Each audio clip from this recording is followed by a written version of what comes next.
Bismillahirrahmanirrahim, assalamu alaikum wa rahmatullahi wa barakatuh. Aujourd'hui, nous allons parler de la préparation au dua, parce que oui, nos duas méritent une préparation. Un homme est venu demander au prophète sallallahu alayhi wa sallam ce qu'était le tawakkul. Il allait prier à la mosquée et il attachait son chameau pour pas qu'il s'en aille. Donc il a demandé au prophète sallallahu alayhi wa sallam est-ce que je dois attacher mon chameau ou bien dois-je placer ma confiance en Allah subhanahu wa ta'ala et le laisser tout simplement détacher? Et le prophète sallallahu alayhi wa sallam lui a dit attache-le et place ta confiance en Allah. Donc les deux vont ensemble, les deux vont de pair. Si on regarde le monde autour de nous, le monde non musulman on va dire, on voit que on place beaucoup de confiance dans les causes. Et seulement les causes, les asbab. On se dit que si on travaille dur, si on étudie dur, eh bien on va réussir. On met le paquet seulement sur les causes et on néglige le reste. Parfois, on a ceux qui vont plutôt placer leur confiance en Allah, mais ne vont pas forcément faire les causes. Les personnes vont rester passives, croiser les bras et se dire de toute façon, c'est le mektoub. Il arrivera ce que Dieu a décidé. Je veux me marier, j'ai placé ma confiance en Allah, mais rien n'arrive. Je veux guérir de mes douleurs inflammatoires, j'ai fait des duas, j'ai placé ma confiance en Allah, mais rien n'arrive. J'ai toujours mal, mais j'ai pas fait les causes. Je n'ai pas envie d'arrêter de manger des aliments inflammatoires. Je n'arrive pas à me réformer pour faire changer les choses. La question est, est-ce que nous avons véritablement attaché notre chameau et placé notre confiance en Allah subhanahu wa ta'ala? Donc le monde non musulman va se focaliser sur les causes et nous-mêmes, on se focalise sur le fait d'attacher son chameau. Nous-mêmes, on se focalise sur les causes et rien que les causes. Certains se concentrent sur le fait de s'en remettre à Allah Azza wa Jal uniquement, comme on a dit, sans faire les causes. Mais l'islam nous demande quoi? L'islam nous demande de nous concentrer sur les deux, d'attacher notre chameau et de placer notre confiance en Allah subhanahu wa ta'ala. Il y a tout un cheminement. On travaille dur, on fait les causes, ça évolue, parfois on va échouer, c'est normal, ça fait partie de la vie, mais on apprend de nos erreurs et on grandit. Et ensuite on réessaye, on patiente. On se donne à fond et on demande à Allah subhanahu wa ta'ala et on place notre confiance en lui. On doit être des acharnés. Quand quelqu'un veut quelque chose, il lâche rien.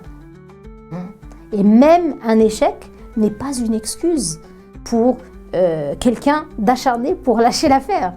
Donc on ne se contente pas seulement d'attacher notre chameau et de placer notre confiance en Allah subhanahu wa ta'ala. Il faut aussi voir comment attacher son chameau, comment faire en sorte que ce soit efficace, comment mettre en place des habitudes, comment mettre en place des objectifs et les atteindre. Et après on doit se préparer. On doit se préparer aussi, se préparer à nos duas, nos invocations.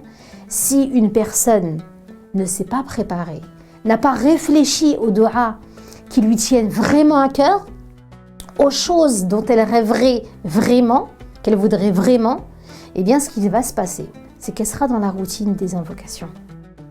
Et elle ne va rien demander en particulier à Allah subhanahu wa ta'ala. Par exemple, quand on a un examen à passer, avant cet examen, on fait des invocations. On fait des invocations de tout notre cœur. On est à fond dedans. À ce moment-là, ça nous est tellement cher qu'on se tient devant Allah subhanahu wa ta'ala avec beaucoup d'humilité, de khushu', de concentration. Quand on récite un verset du Coran, on est concentré dans chaque mot qu'on récite. Quand on demande à Allah subhanahu wa ta'ala la réussite, on va la demander avec beaucoup de désir. On utilise tous les mots qui vont nous venir à l'esprit. Et on ne va pas seulement dire « Ya Allah, que je réussisse ». Peut-être même que quand tu vas faire tes invocations, quand tu vas faire ta dua, tu vas pleurer.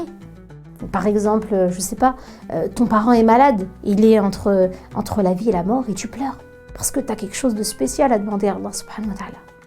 Tu sais que tu ne peux compter que sur lui. Tu sais qu'il est capable de ce qui te semble être des miracles.